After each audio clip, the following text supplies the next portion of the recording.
আসসালামু আলাইকুম everyone, welcome করছি আমার নতুন আরও একটি ভিডিও দেখার জন্য। আশা করছি সবাই ভালো আছেন। আজকে আপনাদেরকে তৈরি করে দেখাবো কাঁকরোলের দুর্দান্ত স্বাদের একটি রেসিপি। যারা কাঁকরোল খেতে পছন্দ করে না তাদেরকে এভাবে করে পরিবেশন করে দিবেন, তাহলে দেখবেন চেটে পুটে খেয়ে নেবে অনায়াসে। আশা করছি ভালো লাগবে আমার আজকের ভিডিও। ভালো লাগলে চ্যানেলটি সাবস্ক্রাইব করে রাখবেন, আর ফেসবুক থেকে দেখলে পেজটিকে ফলো দিবেন। তাহলে চলুন কথা না বাড়িয়ে শুরু করি। প্রথমে এখানে কাঁকরোলগুলো আমি কেটে নিব, আর কাঁকরোল নিয়ে নিয়েছি এখানে প্রায় 250 গ্রামের মতো। এই কাঁকরোলটা আমি এভাবে রাউন্ড শেপ করে কেটে নিচ্ছি, আর কেটে খুব ভালোভাবে ধুয়ে নিয়ে নিব। আপনারা চাইলে এই কাজটি বটি দিয়েও করে নিতে পারেন। সবগুলো কাঁকরোল কেটে নেওয়ার পরে এটি এখন ধুয়ে নিয়েছি। কাঁকরোলগুলো ধুয়ে নেওয়ার পরে এখানে দিয়ে দিচ্ছি স্বাদ মতো লবণ, আর দিয়ে দিচ্ছি হলুদের গুঁড়া, আর দিয়ে দিচ্ছি শুকনো মরিচের গুঁড়া দিয়ে ভালোভাবে মাখিয়ে এটি 10 মিনিটের মতো রেস্টে রেখে দিব। এতে করে একটু নরম হয়ে যাবে আর এর ভেতরে লবণটাও পৌঁছে যাবে। 10 মিনিট পরে ভাজার জন্য চলে এসেছি। প্যানে তেল দিয়ে দিচ্ছি 1 টেবিল চামচের মতো সয়াবিন তেল। এখানে দিয়ে কাঁকরোলগুলো খুব ভালোভাবে সাজিয়ে দিয়ে উল্টিয়ে পাল্টিয়ে ভেজে নেব প্রায় 2 মিনিটের মতো। এতে করে কাঁকরোলটা লাল হবে না, কিন্তু ভাজা হয়ে যাবে। আপনারা চাইলে একটু লাল করেও ভেজে নিতে পারেন। ভাজা হয়ে গিয়েছে, এখন এটি আমি উঠিয়ে নিচ্ছি। একই তেলে দিয়ে দিচ্ছি আরও 1 টেবিল চামচের মতো সয়াবিন তেল, আর এখানে দিয়ে দিচ্ছি মাছের ডিম। এই মাছের ডিমটা ফ্রিজে ছিল, তাই ভাবলাম কি করব, আজকে এই মাছের ডিম দিয়েই কাঁকরোল ভাজিটাই আপনাদের মাঝে শেয়ার করছি। এটি পুরোপুরি অপশনাল, না থাকলে স্কিপ করবেন। এখন এখানে মাছের ডিমটা এক সাইডে রেখে দেওয়ার পরে দিয়ে দিচ্ছি 2 টেবিল চামচের মতো সয়াবিন তেল। তেল গরম হয়ে গেলে এখানে দিয়ে দিচ্ছি পেঁয়াজ বাটা। আমি হাফ কাপের মতো নিয়ে নিয়েছি। একটু নেড়ে চেড়ে এখানে দিয়ে দিচ্ছি 1 চা চামচের মতো রসুন বাটা, আর 1 চা চামচ আদা বাটা দিয়ে পেঁয়াজ রসুন আদাটা খুব ভালোভাবে কষিয়ে নেব। এতে করে এর কাঁচা গন্ধটা চলে যাবে।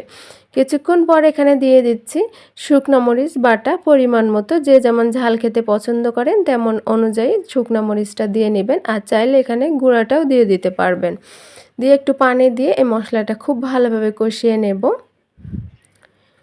কিছুক্ষণ মশলাটা কষানোর পরে এখানে দিয়ে দিচ্ছি স্বাদ মতো লবণ, আর সাথে দিয়ে দিচ্ছি হাফ চা চামচের মতো হলুদের গুঁড়া, হাফ চা চামচ দিয়ে দেব ভাজা জিরার গুঁড়া, আর দিয়ে দিব হাফ চা চামচ ধনিয়ার গুঁড়া।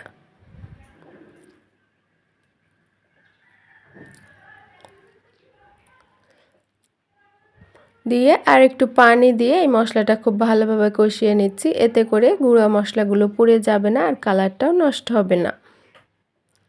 খুব ভালোভাবে কষিয়ে নিতে হবে মশলাটা। আর উপর থেকে তেল ছেড়ে দেওয়ার পরে আমি মশলাটা কষানো হয়ে গিয়েছে। এই পর্যায়ে দেখতে পাচ্ছেন এখন এখানে দিয়ে দিচ্ছি ভেজে রাখা কাঁকরোলটা।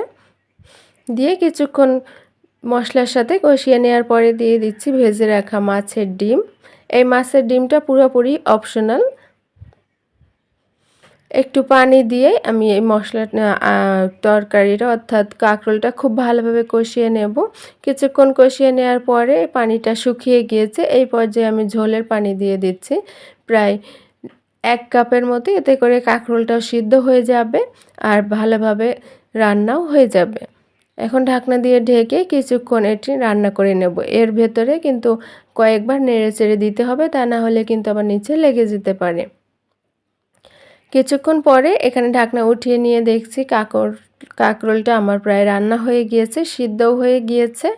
এখন এখানে একটু ফ্লেভারের জন্য দিয়ে দিচ্ছি ভাজা জিরার গুঁড়া হাফ চা চামচ, দিয়ে ঢাকনা দিয়ে ঢেকে এটি রেখে দেব চুলা বন্ধ করে প্রায় 10 মিনিট। আর 10 মিনিট পরে এটি আপনাদের মাঝে দেখিয়ে দিচ্ছি। ফিরে এসেছি 10 মিনিট পরে। এটি দেখতে দেখেন কত সুন্দর হয়েছে, আর খেতেও কিন্তু অনেক বেশি মজার হয়েছে। আপনারা ট্রাই না করলে বুঝতেই পারবেন না। এভাবে করে কাঁকরোল পরিবেশন করবেন, যে পছন্দ করে না সেও চেটেপুটে খেয়ে নেবে। তো ভিউয়ার্স, আশা করছি ভালো লেগেছে আমার আজকের ভিডিও। ভালো লাগলে চ্যানেলটি সাবস্ক্রাইব করে রাখবেন, আর ফেসবুক থেকে দেখলে আমার পেজটিকে ফলো দিবেন। আর আমার এই রেসিপি ভালো লাগলে ফ্রেন্ডস ফ্যামিলিদের মাঝে শেয়ার করবেন, আর বাসায় ট্রাই করলে অবশ্যই আমাকে কমেন্ট করে জানাবেন। আজকে এই পর্যন্তই। সবাই ভালো থাকেন, সুস্থ থাকেন। আল্লাহ হাফেজ।